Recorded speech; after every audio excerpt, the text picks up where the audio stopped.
welcome you. He's our president of SSDA and superintendent in Buttonwillow. I have an announcement of what we're doing with the other associations and a little update on a letter you'll be receiving about 5 o'clock tonight, and that will help give you some guidance with your board and your community. And then thank you to Barrett Snyder and Christina Marcellus, who are here today to give you the latest update. I'm going to start out though, because I know I'm right in a meeting. I got her message and I'll be emailing her. Okay. Thank you. Sorry about that. I was gonna play a Twisted Sister song called "We're Not Gonna Take It No More." So I'll play it for you before I start, because I know that's the way Stuart. He always calls me. I never had a board president call me all the time, going, "Hey, I'm listening to I Can't Drive 55 on the way home. How you doing, Tim?" So I'll throw a Twisted Sisters, "We're Not Gonna Take It Anymore." I can't believe what you're all going through. I've had a lot of people call with meltdowns, swear words, and all the stuff that are culminating. And we apologize over here in Sacramento. We don't control a lot of these things that are happening to you. But on behalf of SSDA, we welcome you today. I think we'll give you some great information. And if you have to swear, make sure you're on mute, Scott Borber. You got to be on mute, and also go like this, I mean, but we're going to give you an update, Stu. Why don't you get us started? And again, thanks for always your hard work and efforts with SSDA. Okay, well, I really would like to welcome everybody to this. It's really impressive when you have over 120 people sign up, and this was just released this morning. That says two things. That says that everybody is really fed up and they really want to get some answers, and they want to be able to vent a little bit, but they also want to be ahead of the game. I think also as we move forward, our executive, the leadership portion of our executive board met today. Terry, Eric, Tim, myself, and Brett McFadden. And as we talked about things, we really are looking at creating these three areas. And today we had 31 students who have superintendents that have stepped up to assist the executive committee in three different areas: the legislative areas of expertise, legislative for California, the areas of expertise in what our superintendents need, especially since we have so many new ones coming in and they're under a great deal of stress and pressure. And then of course, we also are beginning really making a connection on the national level. And so we're gonna have about 4 or 5 people on the national team. Terry is gonna lead the legislative team for California. Helio Brazil, our past president, is going to lead the areas of expertise. And I think Tim wants me to lead the federal one, because that means I might leave the state and then I'm just gone from people. So I think that's why he put me on that one. But no, the federal piece is very crucial, very important as we move forward, especially now that we do have an impact in the office of the president. We also are building those connections with our assembly members, and most importantly, and many of you have already seen it, you can join the National Rural Education Association so that California gets a say on what's going on with small and rural schools. So with that, I know that you don't want to listen to me about what's going on with some of the things we're doing that are great for our district. We really want to hear what we can do to get through these issues that are facing the superintendents and are difficult, whether you're in your first year, your 10th year, or you're about ready to throw into STRS tomorrow. So whichever it is. So Tim, go ahead. I think we're really going to have a nice push legislatively. We got a good plan of action, and we'll get business started. About mid-February, you start to see bills come together. The budget be more vetted out, and we're really excited to work with Barrett and Kevin Gordon and the whole team there. But back to the federal level, it was announced today that Mr. Biden put $170 billion towards us for schools, towards more COVID funding. That is a astronomical number. And if you kind of do the math, that means it's about 3 times what they currently have out there. I'm just really really keep an eye on. Barrett's all over me about this. If they just only do Title I schools, we have a major problem. That means LA Unified will get $3.3 billion is the number I saw today. And I got people up north getting nothing in Siskiyou and Trinity. This is a hill for us to die on. When we start talking 170 billion for Title I, and then millions of kids get zip, including low income kids. That is, and Sarah, thank you. I mean, I can't believe what Trinity's our poorest county in California, and most of their schools are not getting any funding, and it's an absolute crime, and we're going to fight that. Okay, so we're here to talk about the plan, and it changes by the moment. I want you to know, I'm going to see if I can share my screen and bring up something real quick. Bear with me. Screen sharing's allowed, Tim, so you should be good. Yeah, hold on, I can't find my PowerPoint now. So I'll come back to it, I'm sorry. Basically, we put together a letter with AXA and CASBO, CSESA, and SSDA. So the 5 organizations have a letter going out at 5, and I'll walk you through that, I think after Barrett, Christina. Basically, we say, here's what we like about the plan, here's what we don't like, and here's some recommendations. And I'm proud that SSDA is at that conversation table. The executive directors, we meet at 3:45 to send it out. It's been looked at by my executive board and all the other ones. I think it makes a very strong statement. We appreciate the funding, but don't use Prop 98 and let local control handle it. So there's a lot of pressure, and I think Barrett, I'll give it over to Barrett right now. And definitely, I think we have a good movement on this. As Barrett will describe to you, we're having a little trouble with them listening to us and not listening only to labor. So Barrett, thanks for being here today. Why don't you get started, and we'll wrap it up with myself and some small group work. Sure. Thanks, Tim. And hi, everybody.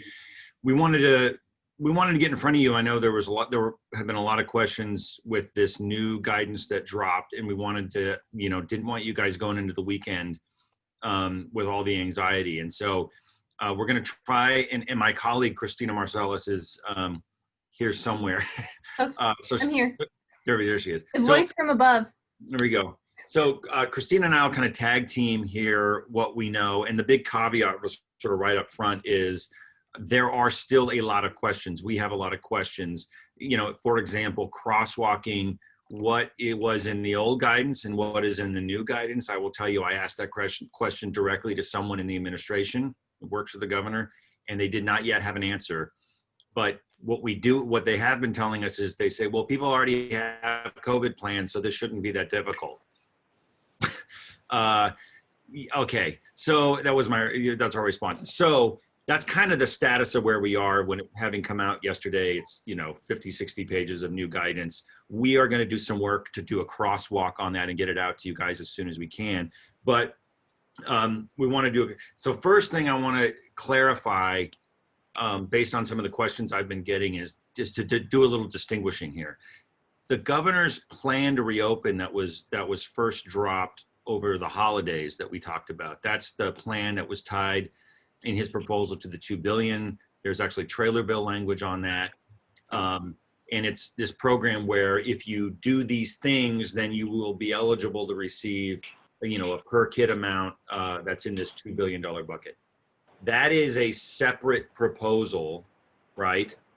In large part from this. So I want to make sure folks are distinguishing between those two things. The thing that what dropped yesterday was new guidance and new checklists and things that apply to everybody, whether you're going to go for the $2 billion or not. And that is the part I just want to separate those things out. So, the difference being the part that he proposed over the holidays, that's got to go through the legislative process. The legislature has to agree on that. Thank you. They can make changes to it. And what we're hearing from both members of the legislature and from staff is that proposal from the governor as is essentially dead on arrival. Now, what we're also hearing is that they want to work with him to do something. So I will tell you, something's going to happen. I don't know how it's going to happen. I mean, one of the things that is completely unworkable, and everyone seems to know that here now, at least on the education side, is the timelines that were proposed were completely unworkable. So for no other reason than the timelines just aren't going to work. And also we're hearing today, the Senate's probably not going to do a full hearing on any of this budget stuff until early February. So that will mean that, you know, the February 1st date, for example, doesn't work. So I'm not sure how set in stone that is. And really what that's about, just to acknowledge why our holidays were sort of upended. We were on a lot of Zooms with folks from the administration, was the governor's got a very serious recall threat out. And what the focus groups and the polling are showing is schools being closed are not helpful to him. And so they want to do everything they can to get schools open as quickly as possible and as safe as possible is what they're trying to do. So that's why you feel this sudden surge in effort to do that, and it's driven by a lot by the politics. So just sort of setting these things aside and sort of drawing some lines here, what's new yesterday that applies to all schools that's really clear at this point? The testing cadence, if you fully reopen, that's new, right? So you're going to see that in there. That's very new. The other thing that's going to apply to everybody on reopening, whether you reopen fully or you do hybrid, is there's now weekly reporting that's required to the California Department of Public Health on your reopening status, essentially. And the reason this is in there is because legislators and policymakers just generally across the board have been asking the questions, reporters, which schools are open and how open are they and who's in hybrid. The state has no information on that. And so that is why they want that data, they want that reported. The big piece in here that I would say is not fully baked is the funding part. What we're in, and what Tim mentioned here in the beginning, these all kind of fit together. So the governor's got this $2 billion proposal that's sort of over here. He also has this $4.6 billion proposal to address learning loss and some of these other things. You got the $6 billion of federal money that's already been approved that's going to come to California. Then you also have this Biden proposal that's coming that is in large part designed to get schools open across the country. And what we're hearing is that it's going to, the dollars there, and it's going to be big, and how they roll that out, Title I or whatever the formula, sort of setting that debate aside, significant federal dollars coming. We think, and I've been hearing through the grapevines from our contacts in the administration, that there are going to be resources made available specifically for this testing cadence stuff, and they're going to try and take it out of what right now is paid for out of Prop 98 in their proposal. I think all of that is subject to significant change. The problem is we've got a little bit of cart before horse problem here with this new guidance landing that talks about testing that isn't clearly funded. And you guys are all sitting there going, well, how am I going to pay for this? And we get that. And what I would say is, I think that the ground is going to shift in the next week or two, at least on the funding piece. So I just want to throw that out there. A question that I don't know that we have the answer to, but one we are working on, is what happens when students or staff don't want to test, right? So that is not clear.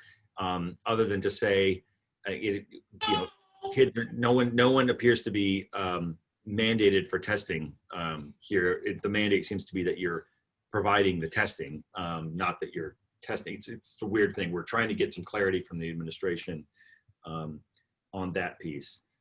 So before I dive in, I've gotten a number of specific questions. Marcellus, Christina, is there any other things here sort of the top that you want to mention or clarify that maybe I haven't done so good of a job at the beginning?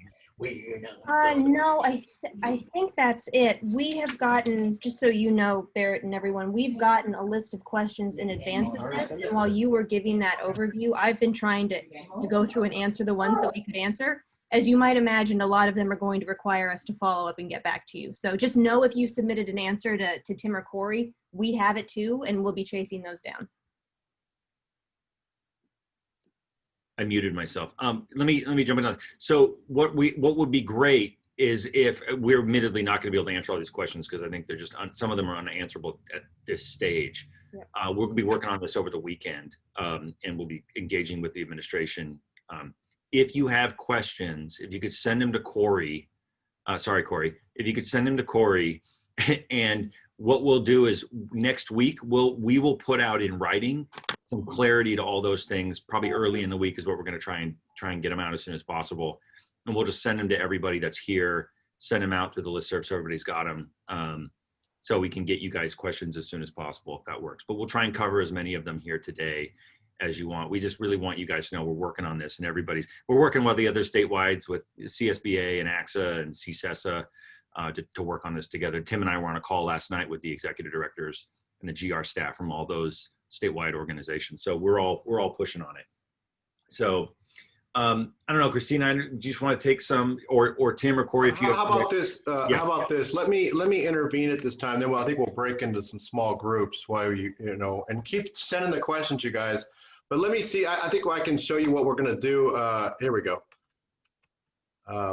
Take a look at what we're doing in this slide here. I got 5 slides for you guys. So this is a letter you're going to see tonight after I get done with the 345 between the associations, directly to the governor about what we think about the plan, right? So here's what we like about the plan collectively, and you guys can read it. We like the funding for in-person, especially people that are already open. I want you guys to know CSBA and ACT has been adamant about protecting you that are open already and quit messing around with us. We're not going to take it, right? Type of deal.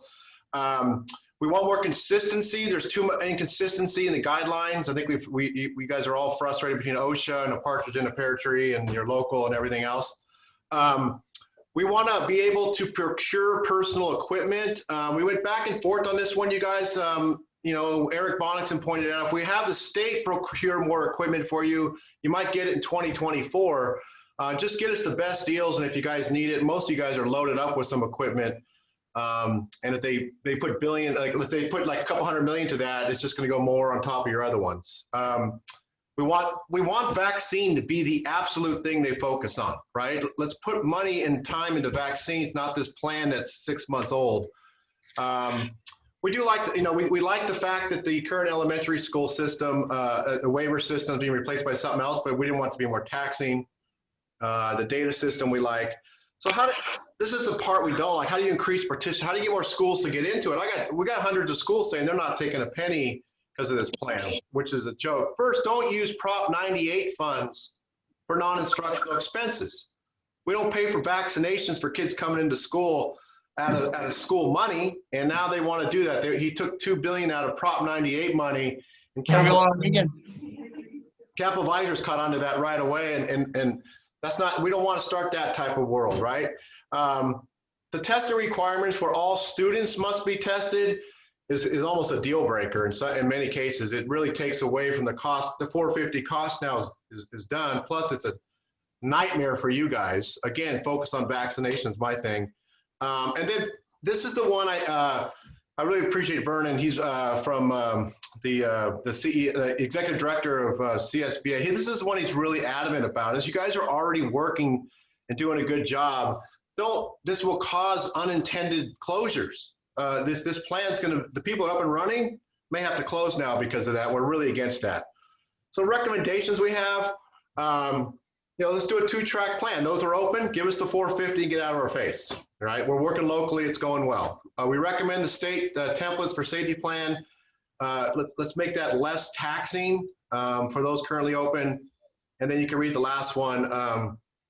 The non-Prop 90, we'll take money for testing, just don't use Prop 98. To us, that's kind of a one we want everybody will be more involved with if they use something else besides our funding. The state's loaded with some extra money, use that. We want clear guidelines. We don't need 3 or 4. And we really, and I know a lot of you want this, we really want some flexibility on staffing, some strong financial incentives for substitutes and others. This is a big one for us to join substitute pools. We're not going to get full waivers of credentials, but we need something to help. You guys are dying for subs, and you're really being creative, and I know some of you being really creative, but let us have some flexibility in that. And then, again, we think the biggest thing is to really focus on our recommendations, focusing on the vaccination. We're hearing people are getting shots as today. I heard, people are firing shots in arms all over the state. Let's keep working on that and get everybody vaccinated and that needs it. So that's kind of what we're doing. And I thought, Corey, maybe we break into small groups and let people talk about those recommendations and bullet points I brought up. Hey, Tim, before we do that, are we ever going to get back to the reopening and have people be able to answer their questions before the weekend? Sure. I've been perusing a couple of the questions and have received a couple of others, and I want to just clarify a couple of things, right? So if I can, for just a minute. So like there are a couple questions are what happens if we're already open and we get to stay open? So yes, you get to stay open, but notice the February 1 requirement that you post a COVID safety plan that essentially complies with the new requirements, right? And so you're going to want to look, and this is part of the crosswalk that we want to get to you, is what's different between what you may already have and what you might have. The other question we're getting a lot is, well, do I have to? What are my labor implications? Do I need to go bargain this stuff? Do I need to get an MOU? What do I got to do? So here's what we're working on. If you look at the checklist that they put out, the checklist says that you must consult with your local community folks and with your labor partners locally. It does not explicitly require you to bargain. That said, some folks have talked to our labor contacts up here in Sacramento, and when the question is, well, how do you view this? Do you view this as something that's bargainable, or what? They say, well, anytime you change, the response was, anytime you change working conditions for employees, that's bargainable. So what I think is going to happen is, for those of you that have good relationships with labor, I think probably consulting with them, and to the extent they want to update an MOU or whatever, that's just going to be easy. I've talked to several superintendents today where they're saying that's not an issue for me. In other places where it may not be so kumbaya, you might see a demand to bargain over stuff, and at this point, not clear how that plays out. But given sort of the different things, I would say from the administration's perspective, it doesn't appear like they, particularly pointing to the checklist, intend that you go bargain these things, but acknowledging that there may be circumstances where a union might demand to do that. If you have not opened as of yesterday, the thinking is you must comply with these new rules in order to open. And if you're over the threshold anywhere in the state, if your county is over the threshold, over the new 25 per 100,000, then you can't open. And you can't open until you drop down below that threshold. So despite maybe having, I think I was talking to Terry earlier, there's a school that— My way home, I saw Kai and Katie Wong. He's the one that left those oranges on. Carrie, you're not muted. There you go. Terry had a school that had received a waiver, and I think was all ready to go and was going to open early next week. And I think at this point, you have to comply with the new rules here. And so the timing here, I know for a lot of folks, those timing issues are not ideal, but they appear to be the issues. Marcellus, did you see any other questions that you think we can answer for the entire group before Tim breaks everybody up? Yeah, well, one that I got earlier was on testing, and from what I look at it, we need to do a little bit more digging. The guidance does provide a graph of testing cadences between staff and your students, depending on what tier you're in: yellow, orange, red, purple, and community transmission above 14. But then as a footnote of that, it says any school currently open is subject to the minimum testing requirement standards established by Cal OSHA. So know that testing is a huge issue. I think that we need to do a little bit more digging on what schools are already open, what testing regimen they need to adhere to right now. So that's something I'm looking into. Barrett, I don't know if you have clarification on that in particular. No, I think it's good. But one question here I'm saying is, do you have to have a new COVID plan and with the checklist if you've not closed and you've been open? You need to update by February 1st. You have to have a new COVID plan posted on your website that's compliant with these new rules. Remember, we're just the messengers. This was not our idea. But that's the way we read this at this point. So we'll try and get, I think so that's where this crosswalk will come in handy for a lot of folks, is what part of my plans need to get changed at this point. And we'll work on that. I don't know, Corey or Tim or Terry or Well, I Stuart. think the big one that's coming up is, do you have to go back to the table? And, you know, the words there right now, the answer is it's a confer, but CTA has a different view. I mean, CTA thinks is pushing hard. Yeah. And they usually get their way. They want you back at the table. So I agree with you, Sarah. If there's no change in working conditions, you don't have to, but I'm telling you, there's a hard push on that. We're keeping a close eye. Karen Staff-Walters from CSESA clearly says it says in their confer, but you know, they're not in the trench in some of these CTA driven worlds. So that's a big one.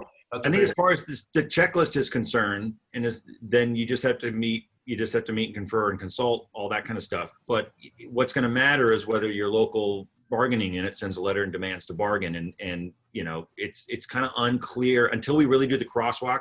Have you really changed the working conditions, right? I mean, that's a little bit of a mystery to me. I just don't know how much of a leg they have to stand on with a demand to bargain at this point. We just aren't there yet. Barrett, in the plan, it has two things: people that are reopened and people that aren't reopened, right? And the checklist is with the people that haven't reopened yet, not with the people that are already open in that plan. But it says, what happens if LEA does not open and waits for the new school year in August to open? Do the regs still apply? So if you're going to totally distance learn for the remainder of this year, do you have to have any of that? The reporting is going to be required, the weekly reporting, because they want to know whether you're open or closed. So that is something everyone's going to have to do. But in terms of having a COVID plan, no. But you also, the Cal OSHA requirements are a little bit different here. I also want to make a distinguishing element there. We'll send this out. Corey, I'll send this to you. I got a couple questions about whether or not there was a template for the prevention program that you have to have as a result of the Cal OSHA requirements. There's a template that's available. We can send that out, but everyone's going to need to have that. But a lot of that work's been done in this template, so we'll send that out because that can be helpful. And that's actually not mandated as a part of this announcement. It was actually distinguishing. That was actually mandated as a part of the Cal OSHA changes in December. So we'll make sure that goes out. And again, I think Barrett made the point, this is dead on arrival in its current form. And I think the one we really want to do is that two track. If you've been open and hybrid and or full, you should not have to do the legwork of somebody who wants to reopen. But right now it is that, and most of the things you guys are asking are unknown at this point. And again, I think the student testing is kind of one of the deal breakers for a lot of you, that you're going to get 450, but if you have to do all the student testing, it falls on the school site, then your 450 is going to be swallowed up quickly. Yeah, no, I just want to distinguish on something to make sure it's clear on here, is that there's two things. There's what dropped yesterday are the elements that are required of everybody. This is something the administration can do through the California Department of Public Health and mandate on everybody, right? These plans are required. The legislature has no input on that process. What the legislature does have input on is this $2 billion program that the governor proposed, which is separate from this. And what we're trying to do at this point is distinguish between, so if everybody's got to follow these same reopening rules, what gets you the extra money? What I think is going to happen is this entire thing is going to change in the next week or two in terms of the proposal around the funding pieces. They'll be bringing in federal dollars from the Biden administration, figuring out how to use that to pay for testing, vaccinations, kick all of that stuff out of Prop 98, and then really focus the Prop 98 money on learning loss mitigation and getting you some stuff. So we're going to try and, that's what we're going to try and lobby and sort of carve those things out. Take the burden of the testing off of you guys and have that put on the state. I mean, you might have to facilitate, but that you're going to get funding to do it from the feds, and it's not going to come out of any of this. And that you don't have to jump through all the hoops to do it, right? So we'll work on that. I just want to distinguish the $2 billion pot from the stuff that dropped yesterday, which is mandated on everybody. Yeah, and to Rich DeVarney's point, yeah, Rich, it is consultation in the language we see right now. Having learned what we learned last spring, we saw CTA pull a rabbit out of their hat on that MOU. they screwed us at 11:59, you guys. So we're just keeping a close eye. I saw Karen Staff Walters said, no, it's consultation now, which protects you guys from having to bargain this thing. But we've had it happen before, so we're keeping our eyes wide open that you aren't required to bargain this at this point. And Eric, then you want to read Sherry's question and answer that? I was just looking at Sherry's question. Yeah, that's an interesting one. I want to get some clarity on that, Sherry. If I'll follow up with you. Did you fully close? Did you say we were open and now we're closed? I mean, I'm not sure what the trigger is going to be. I don't know if you can unmute, Aaron. You can We unmute. didn't close. It was winter break. Okay, And- I think and you're so open. it was, but winter break ended on January 4th. And just because of the surge, we pushed back and let all of our families know. That was what was being recommended to all of us, even all of us that were already on waivers, that was being recommended by our county health departments. This is us trying to work with our local health officials and follow through on what they're recommending to us. So their reasoning to us was the surge should be passed if the New Year's holiday go 14 days. That was yesterday for me. So if you kind of give yourself a 2-week buffer, then watch your data and relaunch. I'm all ready to relaunch my in-person learning on Tuesday, and I'm completely confused today and getting a bunch of different conflicting takes on the situation. We'll have this be one of our questions when we engage again with the folks from the administration. My read is that you never actually closed, that you were on break, you came back. Did you have any kids doing like a hybrid model at all? Was anybody on campus during that time at all? Not during these 2 weeks. We completely kept it as just that buffer period. Our staff has been on site. My staff's worked on site since August. Yeah. So. Yep. And we were open October, November, December. We've run hybrid for TK through 5th grade, 100+ kids a day. We've been running cohorts, and all of that was going to relaunch. Yeah, and so I'll say I think I'm sort of still where I don't think you actually really closed. Second is the politics here are this governor wants people open. So to the extent there are these gray areas, I would argue to his people, this is in your political interest. You guys are trying to get things open. Do you want to be closing stuff down, or you want folks that were open to continue? Yeah, and Barrett, I think Kermit makes a really good point. It was not a closure due to an active threat. It was it was not in response to a surge or an outbreak on your campus. This was completely precautionary and discretionary. So I think that buys you a lot of grace in reopening. Yeah. I think you're good, Sherry, but we flag this, and if something changes, we'll contact you and we'll put this into. I think if you look in the chat, I'm not alone. There's a bunch of us. I like your temporary pause. Yeah. That's good. I like Barrett, that. I think there's a lot of other, there's going to be a whole series of options like what ifs, what ifs. For sure. Kind of like, what was his name with on Saturday Night Live with Michael Myers? What if? Those guys. But no, the one question that I have, and we talked about it a little bit this morning when we were chatting, is take, for example, my school. No problems. We've been all the way through.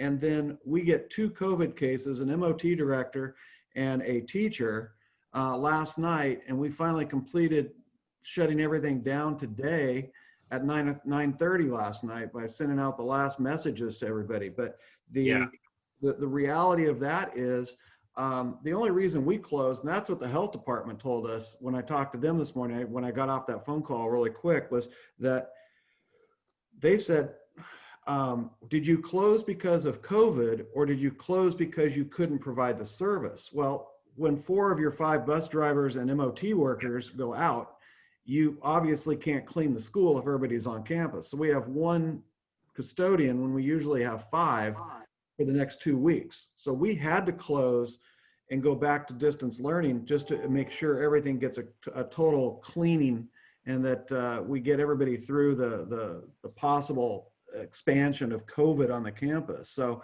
I think everybody's going to have a little different scenario about Yeah. coming out of this. But our Yeah, and I see Stacy and Glenn, same thing. You know, they had to close because of lack of staff, right? Again, you guys, I think this is where we really try to unite together. Wes's vision is that every superintendent that agrees with our letter signs off on this thing and shoot it to the governor. And then we get, 400 or 500 superintendents and board members or whatever signing it. That's our goal, knowing we're up against the wall with CTA and others.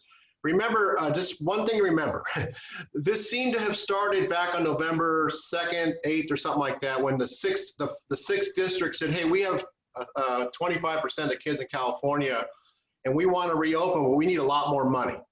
So fast forward, and all of a sudden the governor throws this plan between Christmas and New Year's together.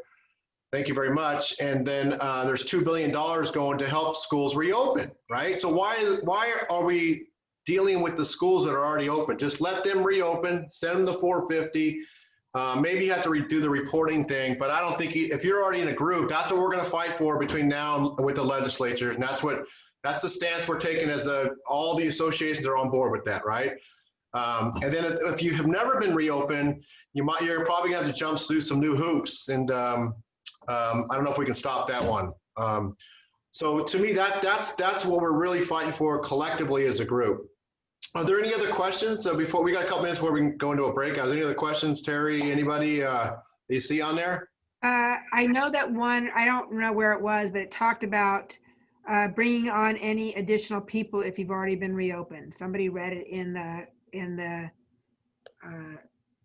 guideline. If you're already open, but you couldn't add any more people. Terry, just to clarify that for both Stuart, Tim, Barrett, it was in Tulare County. So as we presented our plans to our communities, we did things like say you could be added at natural junctures, such as second trimester. So if you chose distance learning for all of second trimester, at the end of it and into third trimester, we could add you. So for example, at my site, that would be, I'd start calling families at the beginning of February, and then they could start on March 1st. But the way this reads, some interpretation was that you can't add kids. And so there's a little bit of clarity that's needed there. So I may have 20 more kids that back when we first opened didn't come to school. They no longer want to do distance learning, and now their parents want them to come. Is that going to remain an option with all of this new guidance? Okay. It's a good, what I flagged it on. It's a great question. It's a good question. That in the, you opened and closed. I feel like there's some areas of clarity we need on that. Like, what's closed, I just am, so we'll, when we follow up, because we will either in writing or do another one of these, we'll try and get all those answered for you. Okay, so listen, what we want in the last 20 minutes is it's good to get into smaller groups. There'll be either Barrett, Christina, or one of the board members leading the discussion around this continual work. Again, you'll see a letter come from the 5 associations later today, and we'll have some directions for you. I think what we're doing is we're trying to get all of you, if you support the letter, your board does, or take portions of it, and get your board and you to sign off and get it to the governor, so we can show our challenges, and especially for those of you that are open. I know everyone's tired of doing plans, right? And we really want to try to help alleviate that for you. Any other what's this? Any other questions or anything? Corey, can you do your magic and put us in small groups, and we'll probably create more questions. If you get questions in your small groups, you guys, make sure you write them down if you're a leader, and get them back to Corey so she can get them over to Capital Advisors. And before, I think we'll go to small groups and then probably zip on out because I've never seen county superintendents work past 3 o'clock on a Friday. So I'm very impressed with you county soups out there, all 3 of you. No, but I really want to encourage you to attend the SSDA Capital Advisor budget meetings coming up. Corey will shoot a link into the chat. And if you can't go to the one in your region, they're online. They will be discussing this more in details, as they're going to be working all weekend, all the lobbyists this weekend on these things. So I think things start up Tuesday, Barrett. Is it Tuesday? You guys start your budget workshops? Yep. So get your people out there, and I encourage, bring some of your board members. I think it'd be good for them. Yep. Yeah, and labor. Bring your labor partners. It's the ones that's always a good play because we're real. Hey, Sarah, Trinity, I know you as a superintendent work beyond 3. It's the guys that I don't trust. Hey, I That's generally true. don't work on Fridays at all, Tim. I know. It's like, it's a shock. Because you were used to being on the golf course by 2. All right, I made the rooms for 20 minutes, so everybody will come back here at the end, but I'm opening all the rooms now.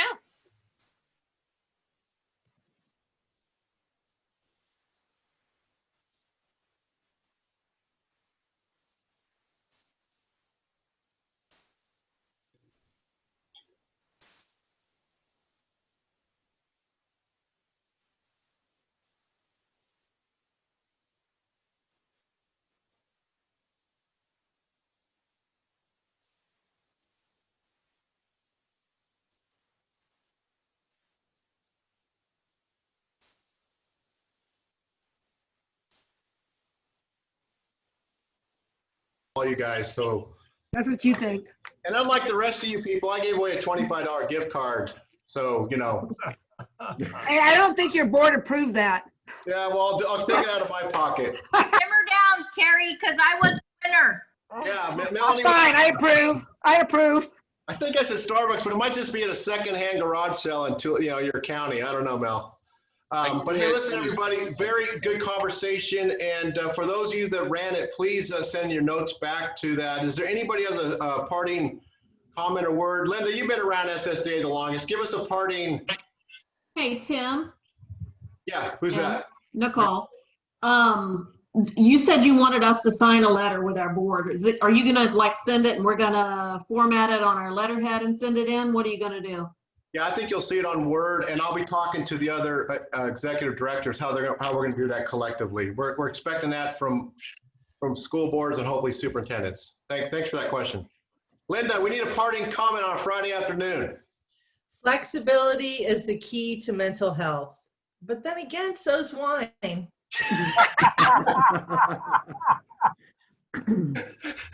Love it, Linda. That was perfect. Way to end it. Good seeing everybody, and have a great weekend. And hope to take the full 3 days off. It's gonna be beautiful weather. So take care, you guys. Thanks, guys. See you. Thank you all so much. Thank you, everybody. Thank you.